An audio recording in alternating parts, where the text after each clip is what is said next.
교회 다니면 부자가 된다는 보고서가 나왔습니다. 신앙생활을 할 때는 영혼을 살찌우는 일이기도 하지만 지갑도 두둑해진다는 이 연구 결과에 대해서 우리가 관심을 좀 가져볼 필요가 있어요. 미국 매사추세츠 공과대학 MIT죠.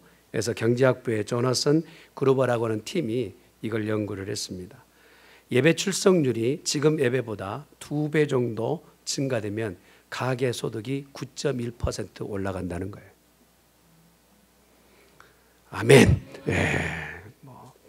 믿든지 아니 믿든지 간에, 그러면서 그루버는 신앙심 있는 사람들은 노동시장 가운데서 경쟁력보다는 내게 맡겨준 일에 대한 감사의 마음이 더 많기 때문에 스트레스보다 중압감을 다 덜어버리고 자유로운 마음으로 일하기 때문에 소득이 풍성해진다는 거예요. 그리고 감정적으로 노출되어 있던 분들이 예배하는 동안에 벌써 그 마음의 많은 부분이 누그러지기 때문에 대치 상황에 있었던 부부관계도 어느 부분에서는 많이 해결될 수 있다는 것이죠.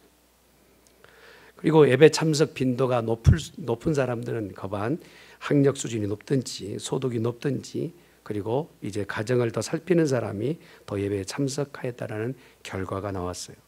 이거는 미국 백인들의 대상으로 더 실효적인 어떤 조사를 했기 때문에 미국에는 조금 해당되는 사항이라 생각이 듭니다. 하나님을 믿는다는 것은 물론 영적으로 풍성하고 또 하나님과의 교제 가운데 있는 그 삶이기도 하지만 이 땅 가운데 사는 동안 물질적인 복도 하나님께서는 우리에게 허락해 주셨어요. 그래서 예수 믿는 사람이 경건하다고 해서 경건하게끔 살게끔 하시기 위해서 막 어려움에만 미치게 하신다, 어려움만 끼쳐주신다라고 생각하는 것도 이것 또한 좀 잘못된 생각이라 할 수 있는 것이죠. 민수기에 기록되는 말씀을 보면 하나님이 왜 당신의 백성들을 불러내셨는지를 볼 수 있는 장면이 나와요. 그리고 아브라함을 선택하여 부르실 때도 아브라함을 처음 선별하여 뽑으실 때 아브라함이 이렇게 말씀하십니다. 너는 복의 근원이 될지라. 할렐루야. 아브라함을 뽑아내실 때에 그를 너는 정말 지질이 고생하다가 정말 팔자사납게 살다가 인생이 왜 이렇게 힘들어요 하다가 인생 종치는 것 아니라 네 인생은 앞으로 복의 근원이 될지라. 할렐루야. 그렇게끔 아브라함을 불러내셨다라는 거예요. 이스라엘 백성도요, 애굽 땅에 있을 동안에 그들을 끄집어내 가나안 땅에 갈 동안에 이렇게 말씀하세요. 너희를 내가 복되게 하리라. 지금은 광야를 지날 때 정말 한숨뿐이고 내일 먹을 것조차도 참 어려운 그런 지경에 있는 광야의 삶, 우리보다 더 척박한 삶이 이스라엘 백성의 삶 아니겠습니까? 그런데 애굽에서 나오게끔 하셨던 하나님의 요구는 너희는 결과적으로 복받게끔 하겠다 하시는 거예요. 이것을 민수기 6장 23절에는 이렇게 말씀하세요. 같이 봅니다. 시작. 아론과 그의 아들들에게 말하여 이르기를 너희는 이스라엘 자손을 위하여 이렇게 축복하여 이르되 여호와는 내게 복을 주시고 너를 지키시기를 원하며 여호와는 그의 얼굴을 내게 비추사 은혜 베푸시기를 원하며, 그 다음에 있죠. 여호와는 그의 얼굴을 내게로 향하여 뜨사 평강 주시기를 원하노라 할지니라 하라. 그들은 이같이 내 이름으로 이스라엘 자손에게 축복할지니 내가 그들에게 복을 주리라. 아멘. 하나님께서 이스라엘 백성을 이끌어내실 때는 그들에게 복을 주시기 위해서 이끌어내셨다라는 거예요. 이미 하나님께서는 복된 인생으로 정해 놓으셨어요. 그래서 오늘 우리의 마음의 자세는 어떠해야 되느냐면 버틀란트 러셀이 말했던 것처럼 행복론에 정하였던 그 행복의 개념 말입니다. 무엇인가 환경적으로 지고 있어서 복이 아니라 내가 가지고 있는 마음의 자세가 바뀔 때 그 사람은 행복해지기 시작하는 거예요. 나 자신이 얼마나 겸허하고 나 자신이 얼마나 겸손한 자리에 있느냐에 따라서 행복의 지수는 달라지는 거예요. 그러니 이렇게 내가 참 부족한데 이런 일이 있어서 참 감사합니다, 이런 자세로 바뀌게 되면 결국 그는요, 무슨 일을 만나든지 감사하고 기뻐하게 되는 거예요. 그런데 내 마음속에 나는 이 정도로 받을 만한 사람이야 라고 하는 겸허한 자세가 아니라 우쭐하고 위에 서 있는 위치에 있게 되면요, 모든 것이 이루어져도 그것에 대해 감사하지 못하고 안 되는 것만 불평할 때 얘기하기를 내가 내가 이걸 했는데 안 됐다니 라고 하면서 자기 스스로를 저주하게 된다는, 이것은요 가장 가까이 있는 가정에서 일어난 일들을 보면 알아요. 남편이요 아내를 볼 때마다 참 나는 복도 많지, 어디서 저렇게 아리따운 여인이 나를 만나 결혼하여서 이렇게 같이 사는가 하는 사람은요 행복을 누리는 사람이에요. 우리 중앙교회 남자 성도님들은 그러하시길 예수님 축원합니다. 어쩔 수 없어요. 네, 어쩔 수 없어요. 또 아내들도 마찬가지입니다. 정말 남편을 바라볼 때 하나님 정말 저는 부족하고 실수투성인데도 하나님께서 저렇게 귀한 남편을 허락해 주셔서 감사합니다. 그렇게 마음의 자세가 바뀌게 되면 그는 그 자리가 행복한 자리가 되리라 생각되는 거예요. 이게 바로 러셀이 말했던 얘기죠. 그래서 복은요 어떤 상태라기보다는 복 자체는 존재인 거예요. 나는 하나님께서 복 주시려고 선택하셨어요. 아멘. 내가 가지고 있는 환경과 내가 가지고 있는 쥐고 있는 그것이 나의 모든 복받은 증거를 얘기하는 것이 아니라 나의 자신이 하나님께서 복 받게끔 선별하여 뽑아 놓으신 대상이라는 것입니다. 신명기 11장 26절에 우리 하나님 이렇게 말씀하세요. 시작. 내가 오늘 복과 저주를 너희 앞에 두나. 하나님께서요 너는 복을 선택할 것인가 저주를 할 것인가 우리에게 선택하라 말씀하세요. 이미 하나님께서는 우리에게 다 복을 주셨어요. 그렇다면 지혜롭게 복을 치는 자는 하나님의 영광을 보겠지만, 그러나 매번 내게 하나님께서 주신 복은 다 망각하고 저주만을 붙잡고 있으면 그 인생은 참으로 비참한 생을 살게 된다는 것입니다. 봄철이 되면 무엇이든 씨를 뿌리게 되죠. 뿌리든 안 뿌리든 그것은 본인 선택이에요. 그러나 중요한 것은 가을철에 결과는 있다는 거예요. 뿌린 자는 그것을 거두게 되겠지만 뿌리지 않는 자는 거둬들이지 못하는 거예요. 하나님께서 내게 주신 이 축복의 메시지를 우리가 받을 때마다 아멘, 아멘하고 믿음으로 받으면 그의 인생은 복된 곳으로 나아가요. 그러나 나는 복받지 못했습니다. 저 사람을 보니까 나는 복받지 못한 것 같습니다. 상대적으로 비교하기 시작하면 그는 무엇을 주어도 복 없는 것으로 치부하게 된다는 것이, 하나님이 오늘 저와 여러분에게 복 주셨다는 사실을 믿으시길 예수님 축원합니다. 그러니까 말씀을 들을 때도요 어떤 분은 말씀이 전달되면 아멘 하면 이렇게 하고 예배 끝나면 얼굴이 환해져서 은혜 받아가지고 가셔요. 근데 우리 교회 말고 저기 다른 교회 가면요 반쪽만 은혜 받아가지고 나오세요. 그래서 어떤 분이 물어봤대요. 아니 무슨 일이 있습니까? 그랬더니 설교 말씀이 은혜가 안 됐습니까? 은혜가요 50%만 됐습니다.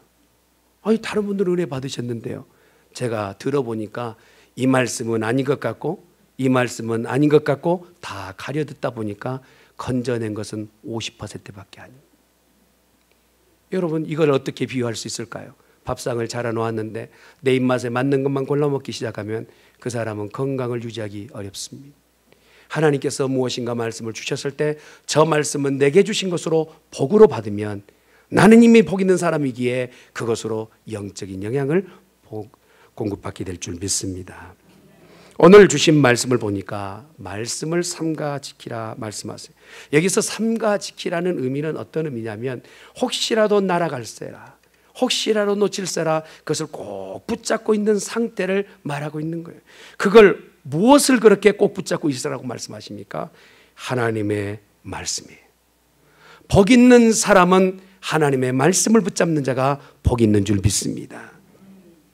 성공의 비결도 자기 자신의 지식의 기술의 어떤 모든 부분들도 무엇을 우리가 붙잡아야 되느냐? 하나님을 붙잡을 때 그는 참으로 지혜로운 자요 또 승리하게 되는 삶을 살게 될 줄 믿습니다.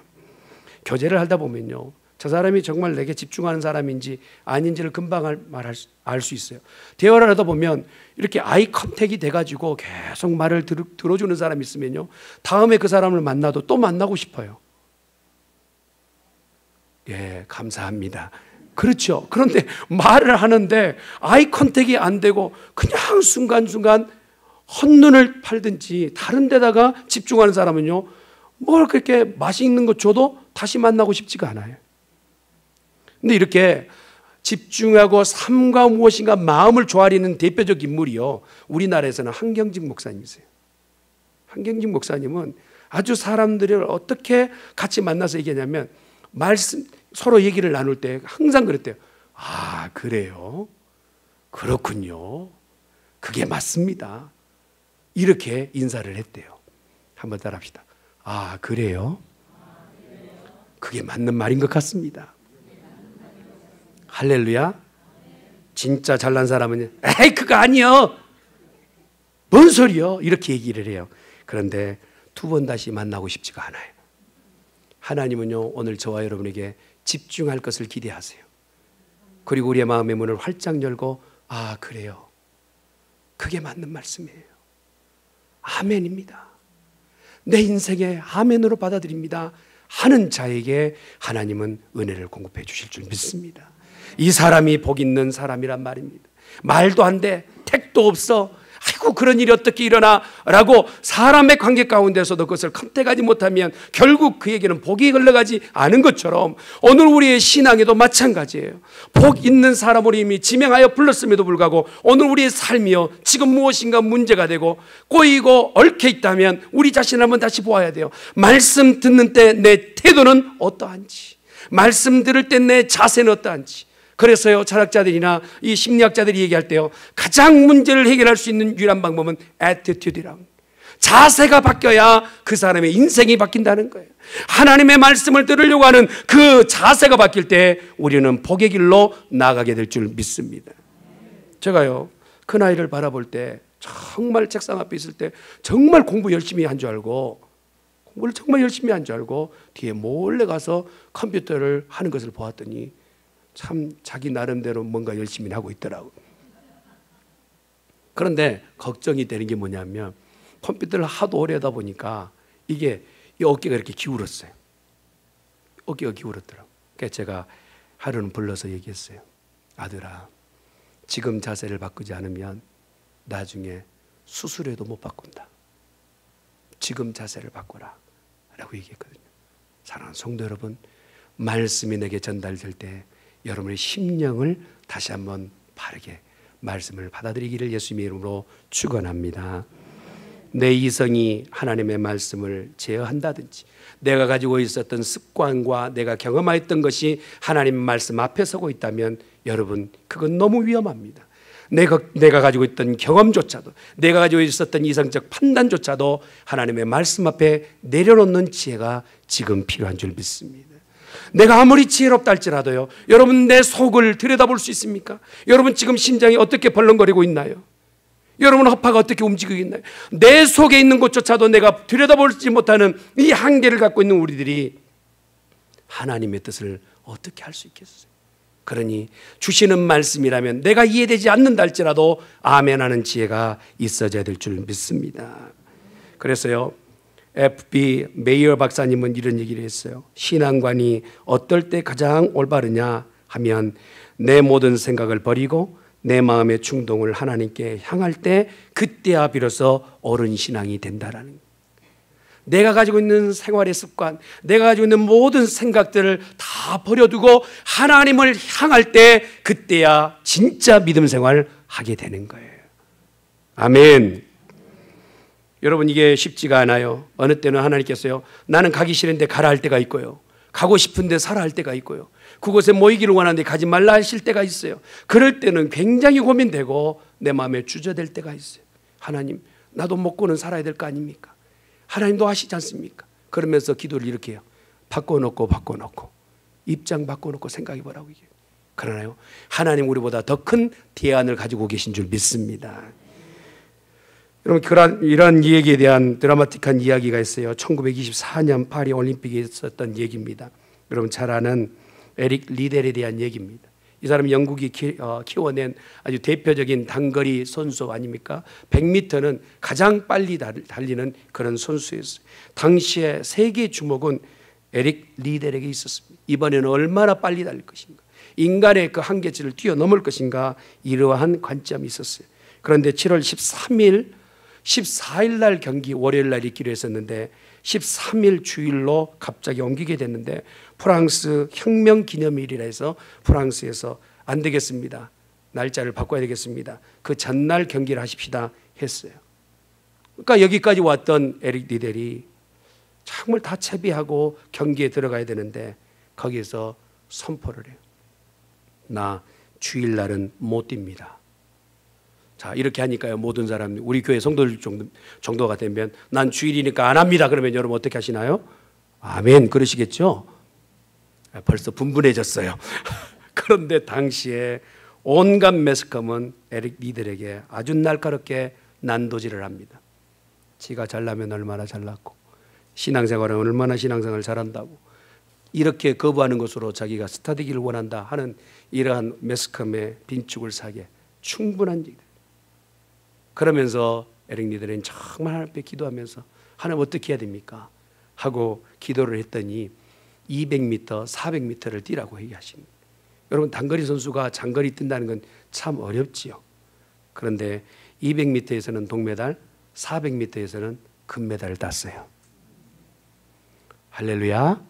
좀 아멘 좀 해주세요. 할렐루야. 근데 기자들이 너무 기가 막힌 거예요. 단거리 선수가 어떻게 400m를 저렇게 처음 시작부터 숨도 지치지 않고 400m를 내리 달리는지. 그리고 나서 질문을 합니다. 어떻게 이렇게 달렸습니까? 그랬더니 200m까지는 제가 전심으로 달렸습니다. 그 다음에는요, 제가 어떻게 뛴지 모릅니다. 하나님이 뛰셨습니다. 할렐루야. 그렇게 고백하는 거예요. 그리고 나서요, 온갖 매스컴에서 200m는 에릭 리델이 뛰고 200m는 하나님이 뛰셨다라고 그렇게 씁니다. 23살 그 나이에 이 금메달을 따고 나서 얼마나 기뻤겠어요. 모든 사람이 찬사를 받는 그 나이 때에 그가 하나님 앞에 중국 천진에 내가 선교사로 가겠습니다 하고 그 삶의 모든 것을 다 종지부를 짓고 선교사로 갑니다. 불의 전차라는 영화는 경기에 우승하는 것까지만 얘기하지만 선교사로 간 이야기는 얘기하지 않죠. 사랑하는 성도 여러분, 내게 무엇인가 하나님 원하실 때요, 하지 못할 이유들이 많고 변명이 많고 핑계가 많은 것이 우리들이에요. 그러나 진짜 복 있는 사람 어떤 사람이냐? 내가 이해되어져서 믿는 것이 아니라, 이해되어져서 따라가는 것이 아니라 이해할 수 없지만 아브라함처럼 따라가는 거예요. 그러면 결과적으로 하나님께서 복으로 인도해 주실 줄 믿습니다. 환경이 복이 아닙니다. GNP가 높아졌다고 내가 복 받은 게 아니에요. 여러분, 국민 총소득이 높아졌다고 해서 나하고 무슨 상관이냔 말이에요. 실업자의 수가 다 없어지고 지금 미국의 어떤 경기가 좀 살아난다고 해서 목회하고 있는 저하고는 무슨 상관이냔 말이에요. 중앙교회 지금 뭐 트럼프가 100불이라도 헌금합니까? 아무 상관없죠. 그런데요, 오늘 우리가 기회야 될 것은 뭡니까? 환경이 아니라 나 자신의 자세라는 거예요. 할렐루야. 말씀을 받고 있는 오늘 저와 여러분, 하나님께서 이미 복받은 사람으로 지명해 내신 줄 믿습니다. 그래서요, 우리가 한자 보면 이 볼시자에다가 한일 입구자에 받전자를 써요. 복이라는 단어를. 보통 우리가 볼 때 그냥 받았나 보고 배부르기만 하면 된다라는 의미가 들어있는 것 같아요. 이제 조금 성경학자들은 그것을 다시 보기도 합니다만, 뭐 제사드린 제사상에 하나님께서 한 사람의 입을 책임져 주신다 이렇게 성경적으로 풀기도 합니다. 그러나 우리가 볼 때 복자라는 얘기는 밭에다가 목숨을 걸고 있는 모습인 것 같아 보여요. 그런데요, 우리가 잘 아는 것처럼 보통 그래요. God bless you. 옆에 있는 분한테 시작. God bless you. 이 말 듣고 기분 나쁜 분은 손 드세요. 없으실 거예요.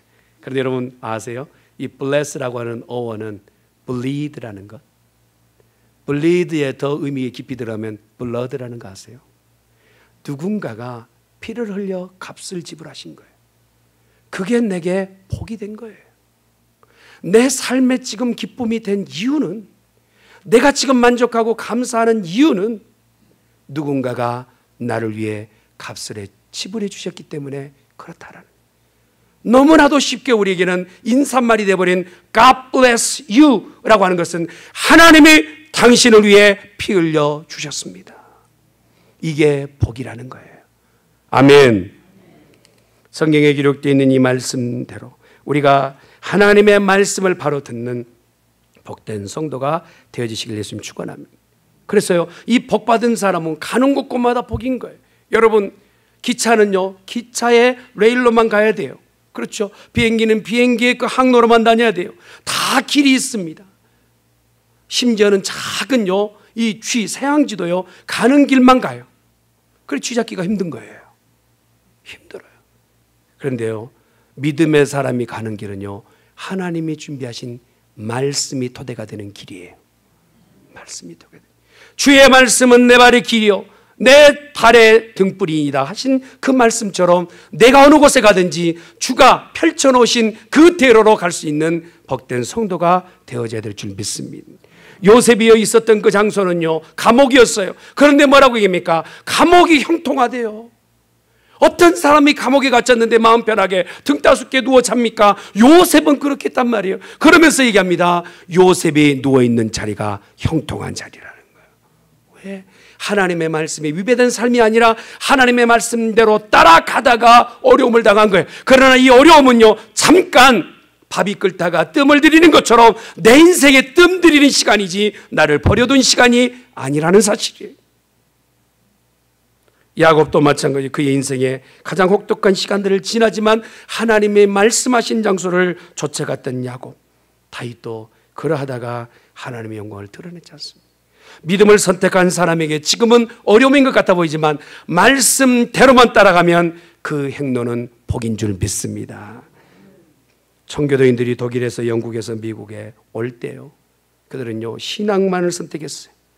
짧은 기간 200년 동안 전 세계를 이렇게 폭넓게 지배하는 제국은 없었어요. 하나님께서요 200년 짧은 기간 동안 이 땅 가운데서 가장, 이 지구상에서 가장 강력한 힘을 발휘할 수 있도록 미국에게 복을 주셨어요. 반만년의 역사를 우리가 자랑하지만 사랑하는 성도 여러분, 우리가 솔직하게 말하십시다.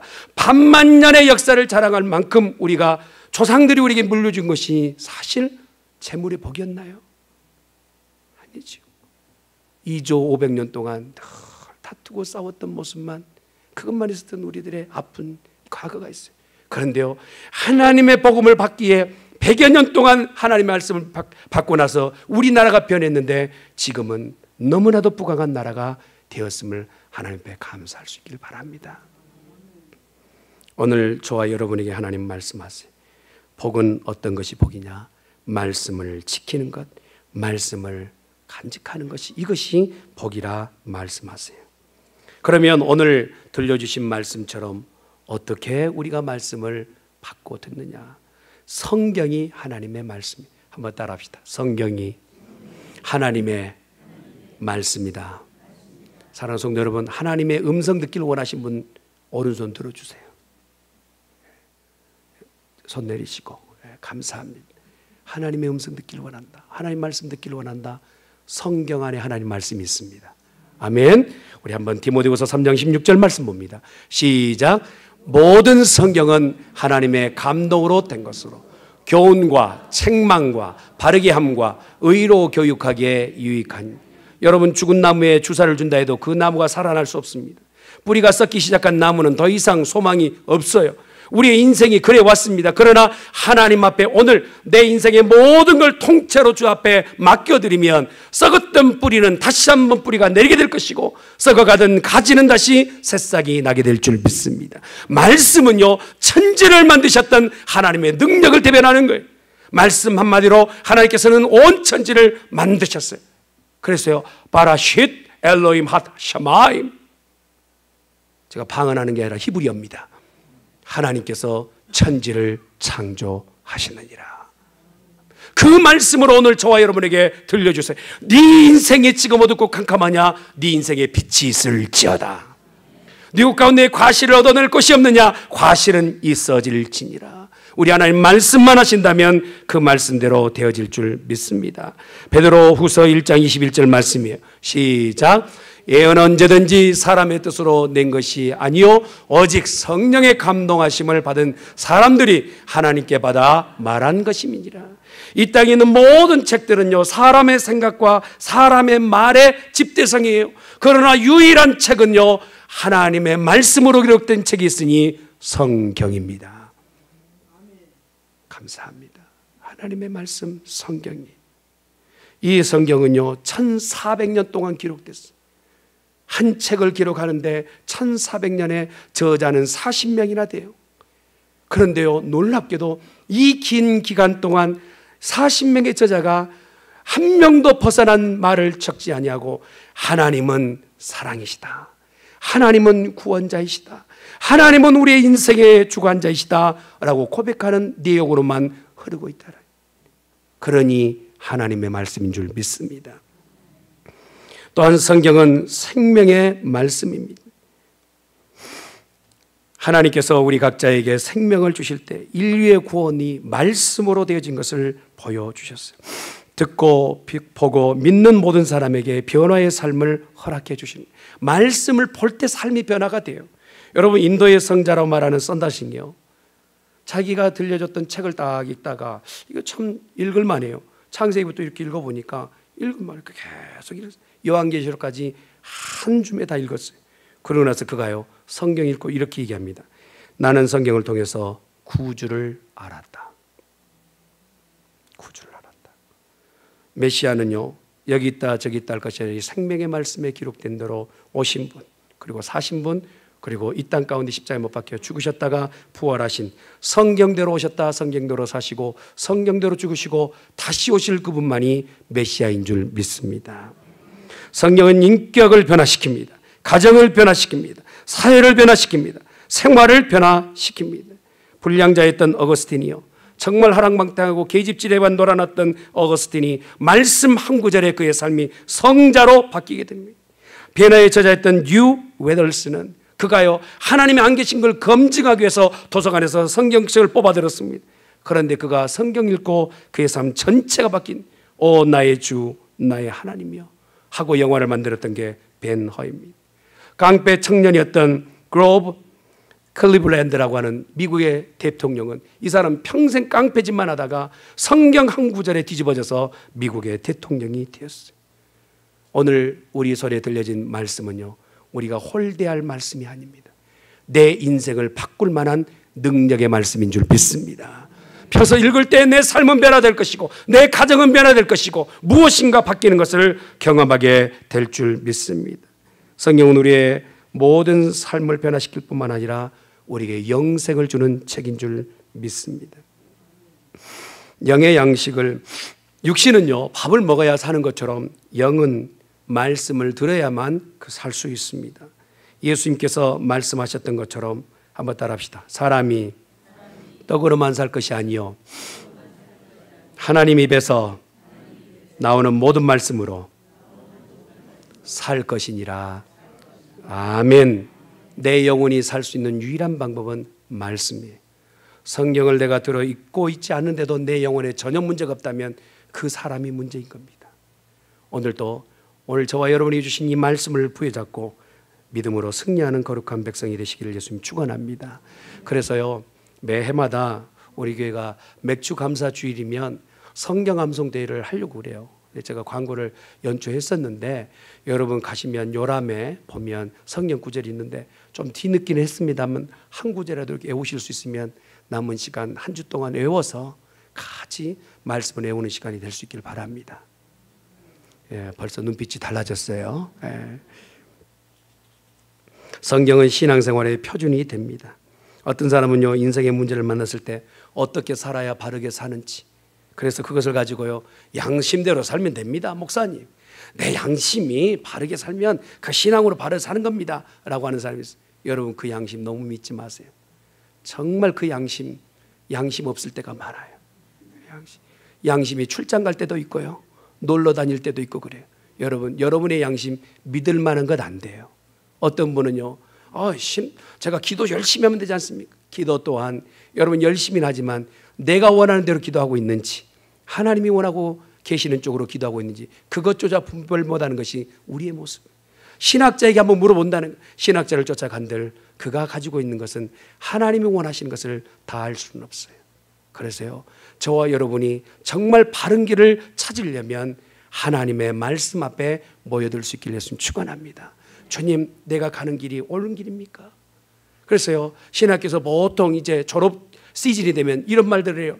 지도 교수님들한테 찾아가서 이렇게 제가 필리핀으로 선교하러 가는 게 좋습니까? 미국으로 공부하러 가는 게 낫습니까? 라고 교수님들한테 물어요. 교수님들이 난감하죠.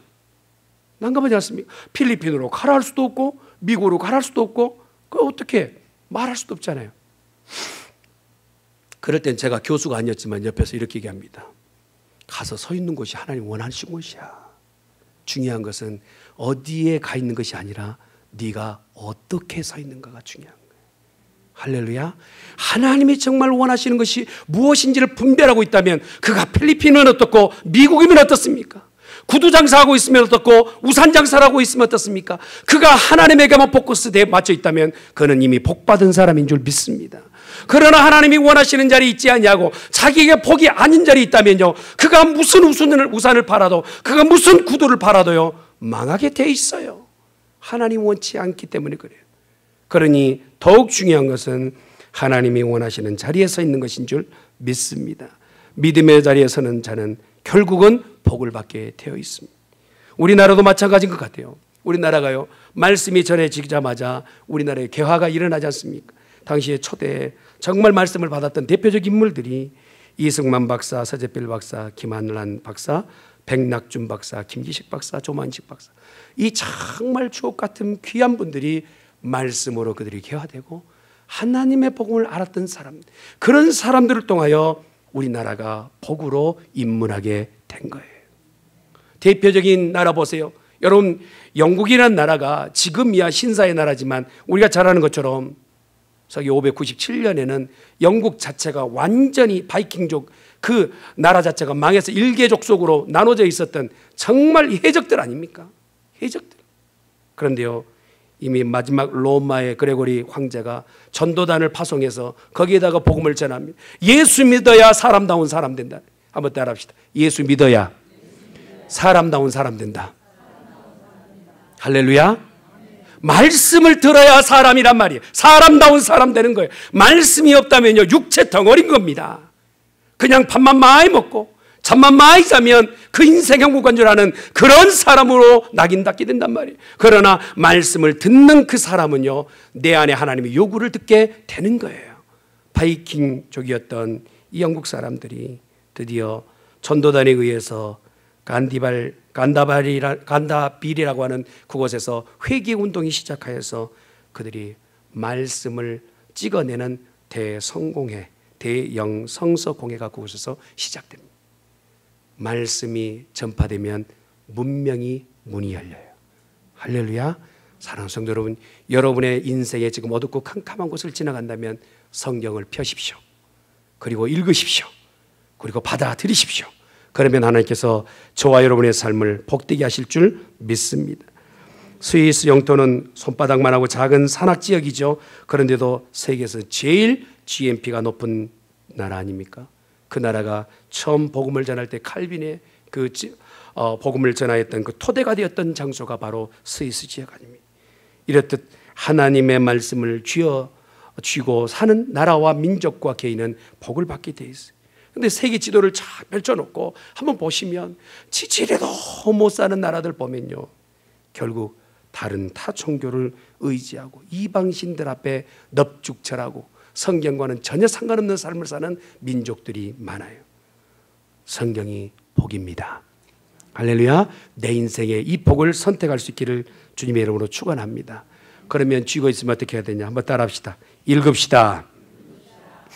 성경은요 1189절로 되어 있어요. 이 많은 절을 어떻게 내가 지금 다 읽었냐 이렇게 말할 때요, 오늘 다 읽으라고 한 게 아니고 남은 날 여러분 정말 우리가 시간이 많이 있잖아요. 여기 앉아 계신 분들이 다 젊은이들이 계시는데 앞으로도 한 50년은 성경 읽으실 수 있어요. 아멘. 네. 이제껏 한 번도 못 읽으셨다면 성경을 다시 펴 읽을 수 있기를 간절히 축원합니다. 또한 듣는 자가 돼야 돼요. 웨슬리는요, 길 가다가 복음 전하는 사람에 통해서 그의 마음에 불이 붙고 다시 말씀을 연구하고 전하는 사람이 되었어요. 로마서 10장 14절에 기록된 말씀 보십시다. 시작. 믿지 아니하는 일을 어찌 부르리요? 듣지도 못한 일을 어찌 믿으리요? 전파하는 자가 없이 어찌 들으리요? 말씀을 펴 읽지 않고 어떻게 믿음이 생기겠습니까? 믿음이 없으면 어떻게 우리의 삶의 변화가 되겠습니까? 여러분, 다 영적인 것에도 순서가 있는 것 아니겠습니까? 그래서 사무엘상 3장 9절에 기록된 말씀처럼 같이 보십시다. 시작. 그가 너를 부르시거든 내가 말하기를 여호와여 말씀하옵소서 주의 종이 듣겠나이다 하라 하니 이에 사무엘이 가서 자기 조서에 누우니라. 말씀하면 벌떡 일어나 듣는 사무엘, 그런 영적 지도자가 되었지요. 마리아와 마르다가 같이 있음에도 불구하고 마르다는 분주하지만 마리아는 예수님의 턱 아래서 말씀을 듣는 일에 전념하였어요. 누가복음 10장 40절 볼까요? 마르다는 준비하는 일이 많아 마음이 분주한지라 예수께 나와 이르되 주여 내 동생이 나 혼자 일하게 두는 것을 생각하지 아니하시니 그를 명하여 40절에 기록되는 말씀을 그 다음에 기록되는 말씀을 보면 내가 가만두어라 이가 더 좋은 곳을 선택하였다 말씀하세요. 전도서 5장 1절에 기록되는 말씀을 보십시다. 시작. 너는 하나님의 집에 들어갈 때에 내 발을 삼갈지어다. 가까이에 말씀을 듣는 것이 우매한 자들이 제물 드리는 것보다 나으니 그들은 악을 행할 깨닫지 못함이니라. 아멘. 하나님의 말씀을 듣는 자리를 사모하는 성도가 되시기를 간절히 축원합니다. 한 가지만 더 보면 말씀을 지키는 자가 되어야 합니다. 말씀을 읽고 들어도 행하지 않으면 소용이 없죠. 지키는 자가 복이 있습니다. 창세기 26장 5절에 기록되는 말씀을 보십시다. 시작. 이는 아브라함이 내 말을 순종하고 내 명령과 내 계명과 내 율례와 내 법도를 지켰음이라 하시니라. 이 본문의 말씀은 뭐냐 하면 하나님께서 아브라함에게 왜 이렇게 아브라함에게 복을 많이 주셨습니까? 라고 했더니 하나님께서 변호하시는 거예요. 아브라함이 왜 이렇게 복받은 줄 알아? 그가 내 말에 순종하고 내 명령과 내 계명과 내 율례와 법도를 지켰기 때문이라 하시는 거예요. 그래서요 우리가 신명기에 기록된 오늘 말씀이 우리에게 굉장한 도전이 됩니다. 같이 읽습니다. 시작. 내가 내 하나님 여호와의 말씀을 삼가 듣고 내가 오늘 내게 명령하는 그 모든 명령을 지켜 행하면 내 하나님 여호와께서 너를 세계 모든 민족 위에 뛰어나게 하실 것이라. 내가 내 하나님 여호와의 말씀을 청종하면 이 모든 복이 내게 임하며 내게 이르리니 성읍에서도 복을 받고 들에서도 복을 받을 것이며 내 몸의 자녀와 내 토지의 소산과 내 짐승의 새끼와 소와 양의 새끼가 복을 받을 것이며 우리 모두에게 하나님께서 이러한 복을 행하여 주신다고 말씀해 주고 계십니다. 어느 곳에 가든지 형통하는 삶을 살고 또한 가정에 복을 받는 우리 중앙교회 모든 성도가 되어서 말씀이 복이 됨을 경험할 수 있기를 예수님의 이름으로 축원합니다.